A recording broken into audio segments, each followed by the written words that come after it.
morning, good afternoon, or good evening, and welcome back to Bariatrics and Beyond, the podcast where we talk about life before, during, and beyond bariatric surgery. So get comfortable, go grab yourself a drink and a healthy snack because on today's episode, we have our very own bariatric nurse, Cindy. Hi, Hi, Cindy. everybody. Welcome. How are you, Cindy? I'm doing good. Just busy working every day. That's what we do. Can you introduce yourself and tell us a little bit about your role with EOC? My name's Cindy Rios, and every patient, I'm sure by now, knows my name because they receive emails from me regarding, pre-op information and post-op. And basically, I actually started out as a labor and delivery nurse. I'm a DONA certified doula, so I did labor and delivery. But something happened to one of my family members, my son, and so I had to change and find a job where I could work from home so I could take care of my son, and that's what I do. And I started with Elias Ortiz and Company since they opened, but I've been with Dr. Ortiz and Janice and Michelle for 11 years now. Wow, 11 years. Cindy, where is home? Where do you live? I actually live in Yakima, Washington, right smack dab in the middle of Washington State, and we've got 3 inches of snow right now. That is crazy. It is still pretty hot and sunny here in Vegas. Okay, so let us know a little bit about like your role with the company. So I think what happens is a lot of people think, well, you go to Mexico for surgery, that's it. You're on your own. There's no aftercare, there's no before care. But this is where this angel comes into play. Like you are everybody's just support system before, during, and after bariatric surgery. So can you tell us exactly like what does Cindy do? Well, I'm actually pretty lucky in this position. I feel like I'm lucky. So I get the opportunity to help folks before surgery. And I usually address like the medication questions, the medical questions. Things happen, things come up, Hmm. before surgery. And so people will email me and say, this happened or this happened. Do I still go? So I just kind of take those questions, off the doctor's shoulders and address them with the patients, so they know what to do, so they feel comfortable. We want them in the best shape, Hmm. physically, emotionally, mentally when they get there, so they're ready to go. Yeah, so I imagine that you're not only just like a bariatric certified nurse, you're probably like partially a bit of a therapist too. I'm sure everybody. Well, Like, I just had a very long phone call today about something like that, and she said, "Well, I'm gonna say that you're my nurse." oh, that's so sweet. That's so sweet. So when people do apply for weight loss surgery, they do have to fill out a health questionnaire, right? So can you explain that process and what kind of questions are on the health questionnaire and why is it so important to be very transparent? It's very important not to omit things, and a lot of times it'll come back. You don't wanna get to Mexico and not be able to have surgery because you left off there that you were on a blood thinner or something. I'm just using that for example. Hmm. You get there and they can't do surgery. You have to either wait it out a couple days and then have surgery, or it depends on what the doctor, decides. Hmm.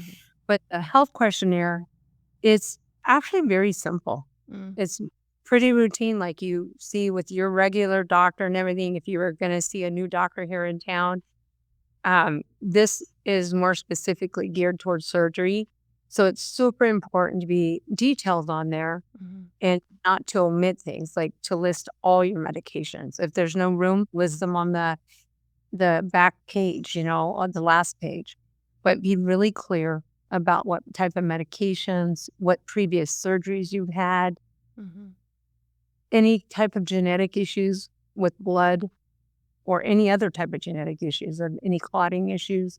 Just really be open because when you're sending those in, you're actually really sending them straight to the doctor. So Mhm. Dr. Ortiz and myself both review those.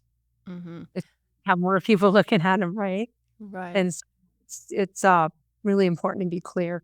Right.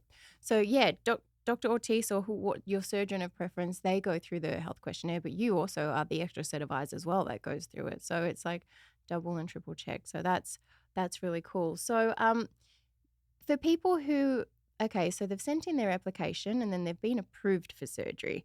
Um what are some things that they need to know? Maybe some medications that people need to stop, or maybe some things they need to do? Like, can you give us a kind of like a bit of a background about that?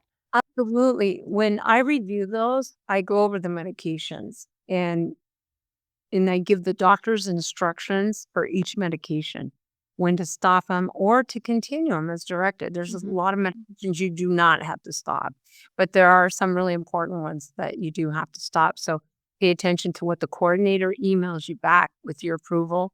They usually copy and paste the instructions. Pretty sure that that goes in that first email back. Yep. Yep, that's really good. Okay, so they're doing that and then they're going on this pre-op diet that everyone hears about. Can you explain like why is that pre-op diet so important as well? Well, once you pick a date, and each person is going to have a different length of pre-op diet. It goes by your BMI. So the pre-op diet's actually on the Elias Ortiz and Company website, and it actually shows you with your BMI how many weeks you're supposed to do the pre-op diet. Some people might have just a few days. Some people may have up to 6 weeks. So it just depends. And it's very important to do a good pre-op diet because it literally cleans the stored glycogen from the liver. So when you do have surgery, your liver's nice and firm and healthy. Awesome. And so let's kind of rewind back. And I love this about EOC and all the staff members, all the coordinators, myself, we've all had weight loss surgery. That also includes you. You've been on your own weight loss journey. So can you tell us a bit about that? Well, I started out the last time I had weighed before surgery, I was 461. And then I didn't weigh Wow. for like 2 months because I was like thinking, I'm not going to survive. Mm, And I wasn't a nurse at the time either, but instinctually, And so, I went with, some friends. They were going down to have weight loss surgery, and we went with them, and I ended up getting a gastric sleeve, and I lost 110 pounds on that fairly easy. It took me about 14 months, mhm. and then I stopped. Yep. So I kind of panicked, and then I was like, "What's going on?" Looking back on it, hindsight, I know that I was more comfortable, and I was eating more food, portion size, and I was also just eating things probably I shouldn't, that Mhm. I should I kind of veered from the lean, green, and clean Yeah. dish, and so I didn't wanna regain, so I went down, I had a revision to what people know as a mini bypass, but it's actually called a single anastomosis bypass, and I lost an additional 130 pounds. That's So altogether, I've lost 240 pounds. I have regained, like, 10 pounds over the last 10 years. Oh, come on, that's nothing. Over 10 years, are you kidding me? I know, but I still need to lose 50 more pounds, but I have to get myself in the right mental, thing to do it. I'm like, "Well, I'm healthy and I move around at Yeah. 67, and I You literally." are not.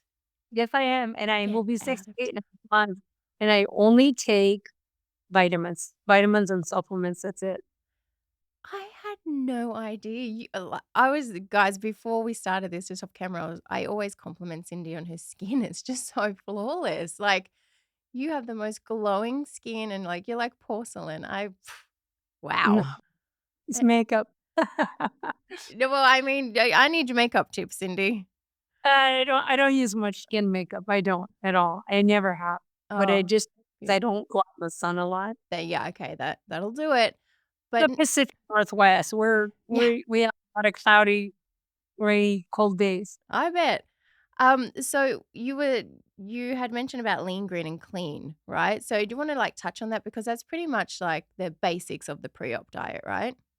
It is. The Mm, basics of the pre-op diet, I mean, they're very simple, so what I encourage folks to do is do not overthink it. mm-hmm, If something's not listed on there, it's not allowed, and it's very simple. It's 3 protein shakes a day, 6 ounces of lean protein of your choice for females, and males get 8 ounces. They get a little bit more. mm-hmm. Unlimited salads, unlimited non-starchy vegetables. You can have coffee, tea, no green tea, stick with black breakfast tea and coffee. And you can use your creamer. You can use your protein shakes as a creamer. Yep. So that way there's no extra milk and there's no cereals, no cheeses, nuts or seeds, anything like that allowed, no fruit. And then you also can have broth. Mm. And then when you follow your pre-op diet a couple days before surgery, basically we're counting surgery day and then 2 more days back, you will need to take a laxative and then go on to what's called a clear liquid diet for 2 days, and the third day will be surgery. And that's all posted also on the Elias Ortiz and Company website. It's really just meant to really clean out your system. And remember, you're going to have anesthesia, so your whole system is going to be asleep, your whole digestive tract. Mm. So very empty. Yeah, that makes sense. That makes sense. Okay, so people have gone through the process, they've scheduled for surgery, they've had a successful surgery. Now, talk us through a successful recovery because I know that sometimes once you get home, you kind of you're like, oh, I don't know what to do. Can I take this? I see on our Facebook support group you get tagged left, right, and center. Cindy, I've got a headache. What can I take? When can I start this vitamin, that vitamin? Like, can you give us kind of like just a basic 101 of like a really good post-op recovery? Uh, I think the biggest thing and the most questions I get are about pre-op and post-op diet. If people would just stick to what is written there, the plan, you're going to be fine. You're Mm, going to do well. And don't don't add things to it, that you don't need to do. Just follow it. Literally, when you get out of surgery, count surgery days. Day one, you have 1 week of clear liquids. And then on the seventh day, you can start to add full liquids. And then on the 14th day, you can start to add pureed foods. And then after you get the first 3 weeks done, take another 3 weeks and just stick to really super soft, easy to eat, easy to chew and digest foods that are lean, green, and clean. mhm. And by lean, green, and clean, we mean lean proteins that are very tender, easy to use, maybe even ground chicken, ground lamb, That's ground what I beef, did, yeah. The ground eggs, turkey. Yep. good diet, ground turkey. And those are easy to get. And they're actually less expensive than ground beef. Yep. On people stick to those type of things that the 1 week of clear liquids, 1 week of full liquids, 1 week of pureed, you're gonna do so much better. And then be careful not to jump ahead, and say, Mhm. "Oh, get email saying, oh my gosh, I had eaten something and they ate something, there's nothing we could do. They Mm. already did. Yeah. You can email me and call me, but it's there, it's done." You're like, I So can't extract it. that would Okay. actually, could cause a pretty catastrophic incident. So it's important to Mm. stay on true to the pre and post-op diets. Right. So what are some of the things that patients call you or text you about like post-op with their concerns or like their worries or maybe their uh-ohs? Like what are some of those? Well, same thing with pre-op. They're worried they're not doing it right, and they actually are. They're actually not eating enough. And then the Right. nurse says, you need to actually eat more. And then afterwards, I would say the number one issue is going to be dehydration. Mhm. Absolutely. For the first 3 to 6 weeks, it's dehydration. And so if you're dehydrated, a lot of other issues can happen from that. You're going to be constipated and just totally miserable and uncomfortable and weak and dizzy. So focus number one on your hydration. When you are allowed to drink again, just sip, sip, sip. You got to Yeah. start like at o'clock in the morning with your like that water bottle you have Mhm. and just literally be sipping every 5 to 10 minutes. Yeah, like yeah, right after surgery once you're allowed to and it's crazy because we go in and, we have these appetites and we can eat a lot of things, and on the pre-op diet, because you are restricted, you're so hungry and you're just like, "Oh, I can't eat it." After surgery, it's just like you physically you can't even physically really take a gulp, and I think people are shocked by that at first, and then you always have to remind them like, "Listen, your organ, the stomach, has just been chopped and sewn and sutured and stapled. Like it is cranky, it is aggravated, it is swollen, it is all of that. So don't be alarmed when you cannot take a big sip. It does hurt. It does, like, all that happens, and I think immediately, don't people think, "What have I done?" And I think they think this is gonna be it for the rest of their life. Guys, it's not. It's not. Your stomach is healing. It's just had surgery, so you do have to be, um, really patient with it. But like Cindy said, dehydration is a big thing because you can't really take those big sips. You have to take those teeny, teeny, tiny sips. But man, you gotta be taking them all day long, don't And you? if you're dehydrated, you're gonna feel weak, dizzy, you're Mhm. gonna feel nausea. It can make nausea worse, and then, of course, when you're nauseated and you don't wanna drink. So it's a Yeah. pretty cycle. But, you do have to remember something you said was really important, is that you do have a lot of inflammation on the inside. You Mm. had 85% of your stomach removed. I'm talking for a gastric sleeve. You have staples in there, and then Dr. Ortiz oversews it or double buttress, Mhm. just, you know, to be sure. And so you have to give it time. There's also inflammation in the esophagus all the way down. So you have to take small sips. It's normal to be having the gurgling sounds that Mhm. people hear, and sometimes they are afraid to hear that and they don't know what it is, you know. Or they'll email me and say, I can drink. I can drink. I something's wrong. Yeah. I don't feel restriction. You're not going to feel restriction until you try to eat like Eat. a hot Yeah. sandwich or something, you Yeah. know, then you're gonna feel that restriction. Uh-huh. First couple bites of chicken or bread or something, you're gonna feel the restriction. You'll be like, "Oh, It's the there it is. Whoop, there yeah. it is. Whoop, And there your it is." journey is completely different than the person that was next to you. You could share a Yes. hospital room and have a whole group of ladies that uh, become great friends. And Mhm. that's one thing I think that's the real beauty of EOC is that the ladies they go and I think I kind of know like they're by certain weeks and the whole group is together and Yep. they're supporting each other. That every single person could have a different experience post surgery, Oh, you know, with fluids and yeah, uh, absolutely. phases. Yeah, like, even my sister had the surgery. We're blood, and our journeys couldn't be more opposite. You know what I mean? And it's just like you said, there's no telling what there's no right, there's no wrong. It's not a linear, it's not linear, this journey. It's Exactly. It's what not weird. yeah, it's what works And for my you. daughter and I did the Mhm. same thing, Kayla. I literally woke up from surgery and I thought, they didn't do my surgery. And Same. well, yeah.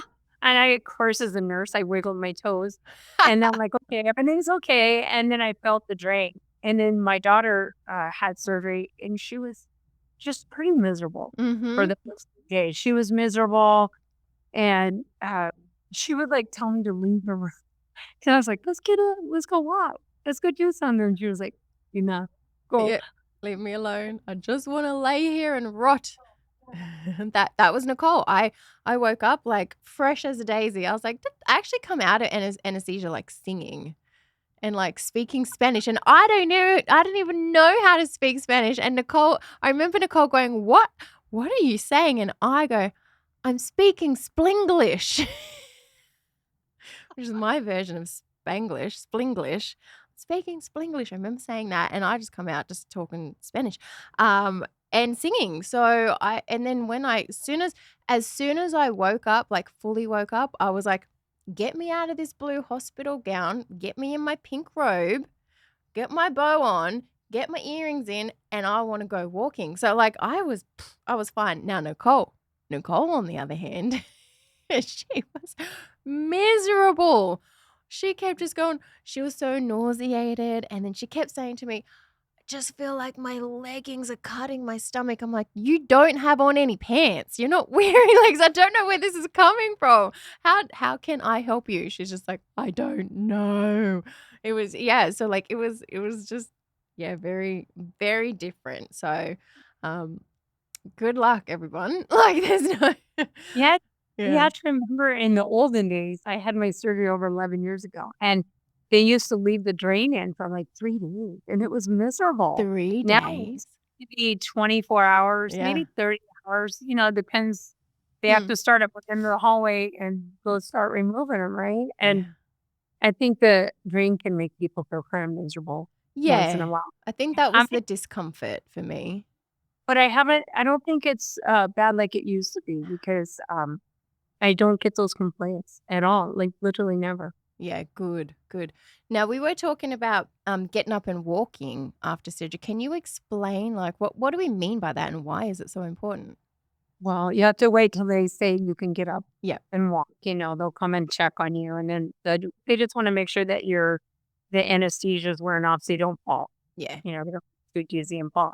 But it's really important to get up and walk because it helps to expel the anesthesia from your lungs, and you're replacing it with oxygen. You're waking up, getting oxygen in your cells. And then also, it's really preventative because you don't want to develop a blood clot in your legs. And Mhm. so you need to get up and walk and move around, and that's why they encourage you to do that. You Mm. might be mad the first couple hours, but after that, you'll be happy that you did. And you'll see everybody else out there walking around with their pushing their little IV poles. Yes, and you never know who you're going to meet in those hallways, I tell you. There's always people popping up. You'll see Dr. Ortiz, you might see Dr. Rios. You see all sorts of people. I sometimes go there and, you know, just chat with people walking. Um, but it's really good because after surgery, during surgery, they pump your um, abdominal cavity with like a gas, so to speak, right? Yes, And sometimes that causes, like, a bit of pressure and shoulder pain after surgery, and I think that was the only thing I really had was, like, a bit of pressure from the drain and, like, a shoulder pain. I'm like, "Why is my shoulder hurting?" Of all things, like, it just didn't make sense, but then when they explained, "Oh, it's from the gas," and that's what they said, they're like, "Walk," and you, like, you kinda get the gas out that way. that's what helps to get that gas out of there is walking too. They do remove as much as they Yeah. can when you're in the operating room. When they're done, they do try to pull the gas out as much as possible. But every once in a while, it'll press on what's called the phrenic nerve. Mm. The phrenic nerve runs from your stomach up to the left shoulder. And so if that becomes inflamed during the surgery process, that's why it hurts and you can't get at it. It's like Yeah. in the side. Yeah. But it usually goes away. It fades off. I didn't have it in my first surgery, but the second one I did have Mhm. it. Mhm. Think I just about gave everybody a heart attack in the first recovery part because I set up and I just yelled, "I'm having a heart attack." No. So everybody started running, running, running. And then here came the anesthesiologist and he's just looking at me, smiling at me. And he goes, I just went back to sleep. But I'm sure it was propofol or something, but he put me right back to sleep. Oh, that's And great. I woke up, it wasn't so bad. It really wasn't. And then Mhm. it edged off after a couple days. Like each day it was less and less, but Yeah. it was comfortable. But, because we're talking about that, if you have pain or discomfort, like it's pretty simple what we watch for. We watch Mm. for any fever, any chills. The number one thing I watch for is rapid heart rate. A rapid heart rate, fever, chills, pain, and pain that's just not going away. If it's bothering you to where it's not letting you get comfortable to sleep, or it wakes you up from your sleep, probably need to get that checked out. Mm. Okay. So they're the things to watch for after surgery because I think like one of the biggest complications after weight loss surgery they say is the leak. But I think with EOC, like they do multiple leak checks. So once you are actually on your way home, you're pretty in the clear. But once you are home, like yeah, those things are important to watch for. Also like a big complication, not a big, but like a with any surgery is what you were saying before, a pulmonary embolism, right? Can you explain like what to do to like you said like keep walking and that kind of thing, but also like what to watch out for that too because that's with any surgery. Anytime you've had some type of procedure, even a quick laparoscopic procedure that's 30 minutes for a sleep, that's super quick. Mm, If you have any trouble taking a breath or breathing, your heart rate's gonna be fast. That's why I always look for that. mhm, And any trouble breathing, you need to go just right to the emergency room. Now, if somebody were to get a pulmonary embolism, it happens. My son developed double pulmonary embolism, and he uh, survived. And it's nothing any doctor did or any surgeon. It's just the way your body reacted, and it got a clot somewhere that traveled to the lung. right. You know, It's pretty rare. Like, Mm, honestly, Ortiz's rate for publications has got to be less than 1%. I mean, we just don't I don't even wanna put it out there in Cosmos, but I just don't see leaks, like yeah. I get, nausea, a lot of Mhm. nausea, Yep. dehydration, constipation, or diarrhea. It runs one end of the, spectrum to the other, Yeah. but not leaks. That's good. And That's good. happily, you would know. You would Yeah, know. you would You would know. go to the ER, you Yep. know. Yep. So yeah, if it's like, you know yourself, guys. Like if it feels like an emergency, go to the ER. I mean, obviously, you can email, call Cindy, for all things, but if you feel it's an emergency, straight to the ER. I remember for me, I think my arm was like swollen, and I think I was getting a little tingly, and I thought, oh, let me.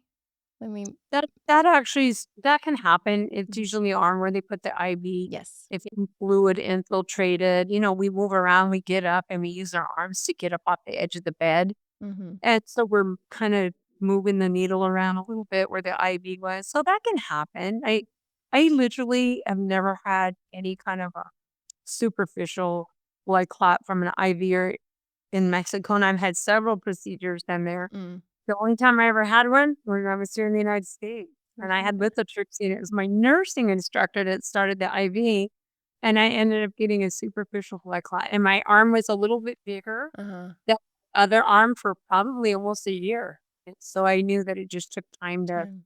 I didn't even, panic because some doctors treat it and some don't. uh, if you're worried about that, you can always email me or call me, Yep. you don't wanna massage it, you don't wanna move it or anything. Yeah, because I wasn't sure what to do, and I didn't wanna bother you, um, You but should call I me. I know, but that's what I love about EOC, because like, Mexico gets a bad rap. "Oh, you go to Mexico and then you're on your own," but, like, you're really not. Like, we have you. Everybody has you, and you do such a good job at, like, putting everybody's, just giving everyone a bit of peace of mind, because yeah, for me, when I was like, oh, my arm, I don't know what I should do, you're like, look, just monitor it for a couple of days, and you said, let me know how it goes, and I was just like, that, like, you care, like, it was just so, I don't know, I felt heard, I felt seen, and I was fine, within a couple of days I was like, oh, it's good. But you kind of do panic, because you're like, oh, am I on my own? I don't know what to do. But no, I think And that's another thing that people do, call and this is kind of a weird phenomenon from surgery, just because you're padded everywhere for surgery. You're literally padded. Your head's padded, your neck's padded, your shoulders, your elbows, the back of your knees are padded with a wedge, your feet are padded. You are padded everywhere to protect you during surgery. But your legs are, it depends what method the doctor used, but they are in kind of little stirrups that are padded.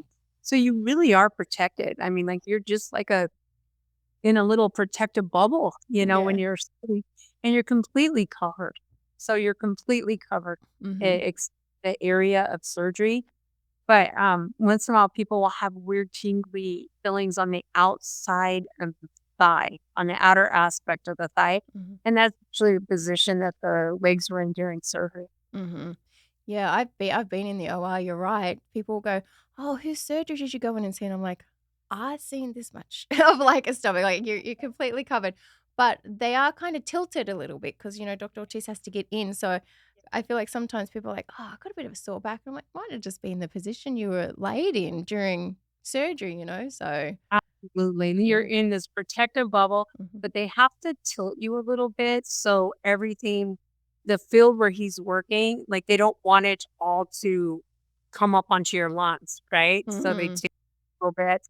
So it's safer for you, safer for your blood flow, you know. Yep, that's awesome. Okay, so let's talk about medications and then NSAIDs. People have a headache. What do they do after surgery? Because there are like some medications where after having weight loss surgery, we're not supposed to have anymore. So can you talk about that? I can on before surgery, like if you have people have questions about their meds and you're just not sure, or they started new medications after they submitted their surgery application, Hmm. you can always email me.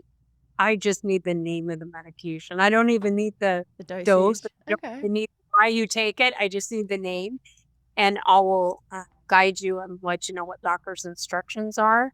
But before surgery, it's very important. There are some big medications that we do need to stop, like aspirin and NSAIDs, and that includes Motrin, Aleve, Advil, ibuprofen, Toradol.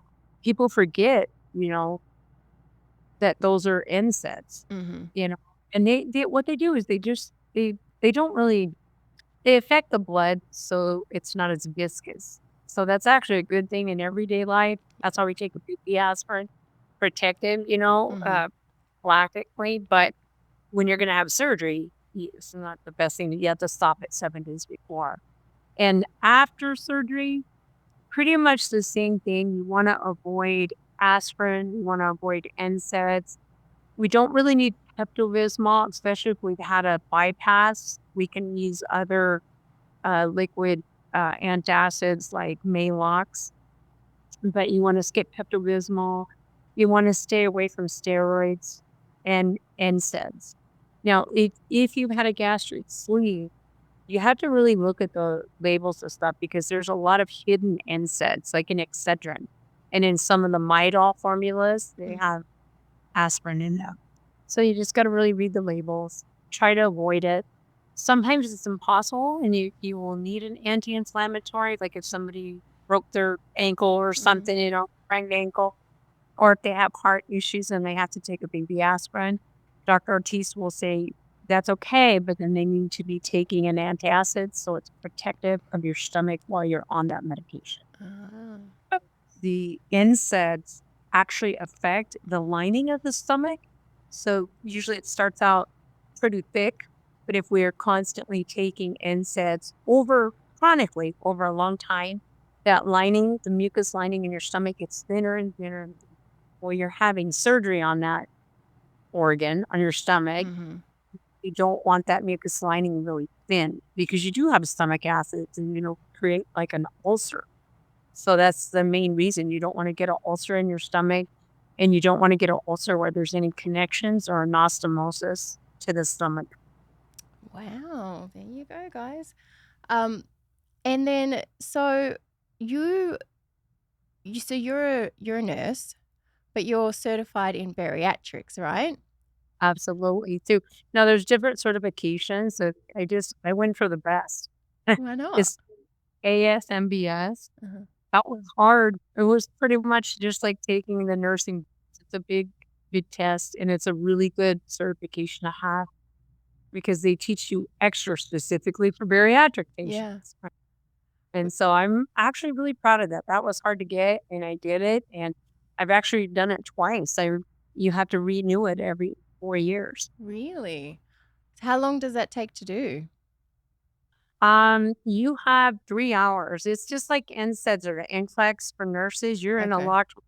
There's cameras, no pockets, no purses, no phones, no nothing. It's just you and a pencil and the computer. And Wow. so you have like a 3-hour time limit. And it doesn't tell you, like on the NCLEX, it'll have a little, I don't know what they call it, like not a grid, but a little line now. It'll show you, you're doing good. You got Oh, this much. really?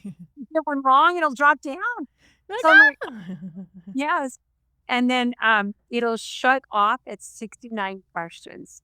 So did you flunk it at 69 or did you do so? Oh, And thank goodness mine shut off at 69 and my daughters did too. So we're both nurses and we're like, then the only way to find out if you passed it is you have to wait a couple weeks. But we actually went in and just tried to re apply to take it. And right. it tells you in there, you've already passed it. You don't need to retake it. Oh, nice. Perfect. Yeah, nurses are pretty clever when they wanna get their scores, Oh, trust me. I bet, you cheeky little nurses.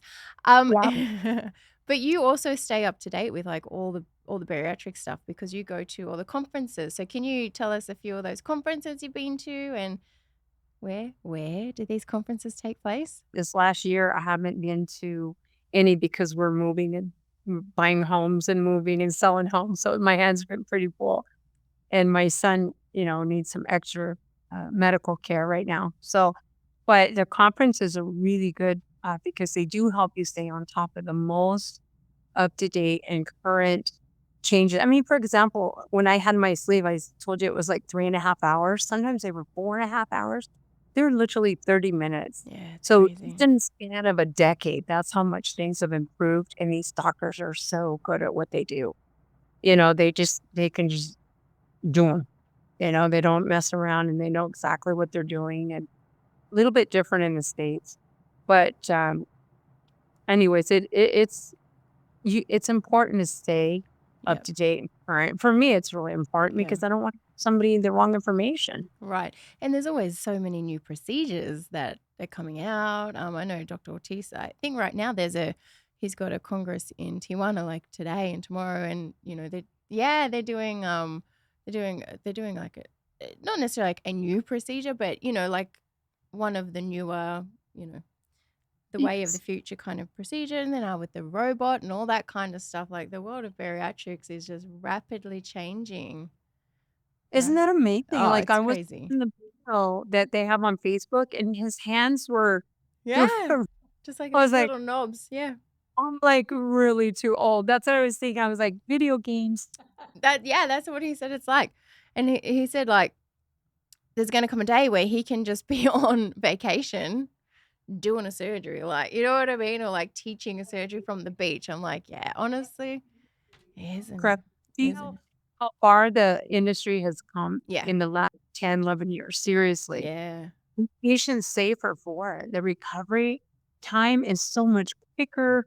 I I mean, the impression from patients too, like, they're just like, "I can't even believe I'm doing so good," and Yeah. they're so happy. The biggest regret is that they didn't do the procedure sooner. Sooner. That's yeah, I sometimes ask that in the Facebook group. I'm like, "What's one thing that you regret about surgery?" And everyone's like, "Not doing it sooner." Oh, yeah. I feel Yeah. like I missed out on, like, 35 years of, you know, attending school functions or church functions or Right. going to restaurants or fitting in the booth or Yes, fitting in the booth. I feel a that. chair school function, that's right next to the other person. Mhm. Yeah, I wish I did in my 20s. So you guys, if anyone out there is thinking about having weight loss surgery, don't think, just do. Go do it. Your only regret is that you didn't do it 5, 10 years sooner. Go live your life. A lot of the new information too is showing that young adolescents, like teenagers that are 16, I think we accept 16 years old, and Yep. they are doing wonderful. They actually do so well. I don't know why it surprises me, but they do so well. Like they have almost zero complaints and well, because they're young. They're Mm, 16, right? And they yeah. pop right back up and Bounce they're back. at Yeah, so we follow the instructions, they do really well. Changes their life, it Kayla, is. instead of going through high school, struggling with your weight, Mhm. you know, that done like right out of junior high school. And then you just, Oh, yeah, I wish I could have. I wish I could have. I remember just at that age trying everything, and I didn't even know weight loss surgery existed at that point. If I did, I probably would have tried it, try to like see if I could have it or something. It's yeah, it's so life-changing. Um, all right, Cindy, do you have anything you would like to add or any tips or anything you want to let patients know? well, I wrote down some things. So I did write some notes. I do want people to know on pre op diet and post op, totally safe to take any Tylenol cold and flu products, totally safe to take Dimetap, Sudafed, Robitussin. Uh, Those are safe on pre-op diet. They're safe on post-op diet. You can take antibiotics after surgery. Uh, some of the big questions I get are about the staples that are used. Mhm. They're titanium and they're radiolucent. And that's just a fancy way to say that they do not contain iron. So if you're thinking about it and you're worried because you have to get maybe someone has to have routine CAT scans or some type of testing or MRIs. You can have CAT scans, MRIs, ultrasounds. They're totally safe, any of those tests after surgery. Awesome. And another big question I feel like people always ask is like, do they stay there forever? The staples do. Mm. You can't move the staples, but what happens, like when I've had a scan afterwards and they don't even show. Yeah. The staples don't show. Once in a while they'll show like a little brilliant diamond on the screen, but your own tissue of your stomach kind of migrates Yep. over the That staples a little bit. So it kind of they're there. They don't go anywhere. Mm. And they're microscopic too. Dr. Ortiz has shown me, like, in the OR, they're, like, tiny, tiny, like, microscopic. They're little Barbie doll staples. Yeah, Yeah. you'd be surprised how little they are. Yeah, they're teeny tiny. Anything else? Any pre-op, post-op tips? I did one thing I really want, folks to do is not to jump ahead on those phases, after surgery. If you have questions or you couldn't make the post-op, classes that they do, they have them on YouTube, correct? They Yes. have Yeah. Yep. where you could watch them on YouTube. If people are getting the gastric sleeve is more forgiving on a lot of things with medications and, uh, as far as, like, constipation or diarrhea. People think, "Oh, I'm gonna have dumping," because that's the word they hear. Mhm. There's a difference between a few episodes of having diarrhea or dumping syndrome. I've actually only seen 2 true cases of dumping in 11 years, like 2, and that was they took a sip of water and they had an issue, or they took just one bite of something and they had it was just literally going through them. Mm. And, medications that can help stop that and slow that down. Um, be really careful after, surgery not to drink fluids 15 minutes before you're gonna have a meal and 30 minutes after because you don't wanna flush your food, you want it to stay in the stomach, take its time to metabolize and break down, you're not gonna feel hungry, it's gonna make you feel happy and satisfied longer, and, if you flush it through, well, that it's gonna hit your intestines and make you have to run to the bathroom pretty quick, so you wanna avoid that. Um, super important to focus on hydration and then proteins, then your vitamins and supplements in that order. So, and Dr. Calle has been working with me very closely. She's the nutrition doctor in Mexico. Mhm. And we basically really want to keep our vitamin regimen really simple. Just you want a good bariatric multivitamin with iron Mhm. and you want to take B12. I always tell folks to start out low range. Uh, if uh, you don't have to buy those injectables in Mexico. We like the oral sublingual ones best for you. They're cheaper, they're quick. You don't have to give yourself a shot. If people did buy them, they could keep them like booster shots every 8 weeks or Mm. take the oral B12. And then you need calcium with vitamin D3. She says that uh, the the biotin is actually just it's up to each person, but a lot of Mhm. people like it for hair, skin, and nails. I do, I I like it, yeah. do. I Mm. notice a difference when I take it. I notice the So difference when I don't take it. right, right. Yeah. Yeah. That's what I a lot of people are like, how do you feel on it?" And I'm like, "I don't feel any different, just on just general things." But then when I'm off of something for a little bit, I'm like, "Oh, okay. I see it. I feel it." So I stopped taking biotin, I think last year, and then my hair started to kind of snap and not do so great this past 12 months. Granted, I've had a very stressful 12 months, so I'm sure that has a lot to do with it as well. But now I'm back on my biotin. I'm like, "Oh, I think it's the biotin. Biotin, I think it is." So, I think it makes a difference. And one thing Dr. Ortiz says is that always the vitamins and supplements are better if you could take them mm. orally. They can be chewed, they can be liquid. The last resort would be patches. Every once in a while, somebody's just so Ah, use the patches. It's better than nothing, better right? than nothing, but don't use it as your first option. Right. Good Always to go for know. the vitamin or the supplements. Doesn't Hmm. really form, as long as you can swallow it or space your vitamins out. Don't try to say, oh, here's a handful. I'm going to take these and give them in the morning. Space them all out throughout the day, especially in the first 3 months. It's a little bit of work, but it's Mm. worth it to do it. And don't take any vitamins or supplements 2 hours before bedtime. Okay. Might a little bit of stomach acids. Gotcha. Very good tips, Cindy. Thank you for that. Oh, I was gonna say one more thing, if it's okay. Of On the course. water fluids, just try to think of it so it's really overwhelming for me to try to get 64 ounces of fluid in. I can't do it. I'm in a constant state of dehydration. I mean, if you could see my skin for real in real life, it's dry. But, they if you could get in a quarter cup every 15 minutes, which I know sounds like a lot, or just work on 1 cup an hour, Okay. 1 cup of fluid, and fluids could be anything that's liquid at room temperature. Hmm. You can coffee or tea or Jello, popsicles, water, infused waters, even a tiny glass of juice. You're not gonna be able to have a, you know, big glass of juice like before, but maybe 2 ounces max, 2 to 3. But, those are just some good things. One, thing people do worry about too is the absorption Hmm. of, uh, vitamins and supplements and medications. So if you do decide on any type of bypass, you do wanna talk to your doctor and your pharmacist. The pharmacists are really who we need to access and, let them know you're gonna have a weight loss surgery, and if you're taking an extended release medication, you might wanna switch it to, a not an extended release if you have a bypass. The gastric sleeve, they don't have too many issues with the extended release medications, they're fine. Hmm. It's just the So the bypass. the bypass is a little bit different, and the good thing, regardless of the type of surgery, I was actually reading some studies today, there's always something to do because the ASMBS sends me weekly case studies and papers to read, right?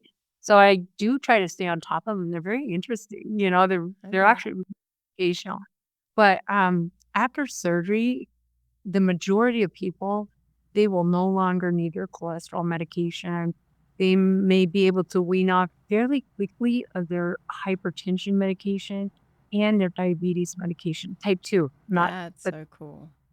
type 2. So those are the 3 things, if you ask me, the biggies, right? Hmm. Hypertension, diabetes, and cholesterol.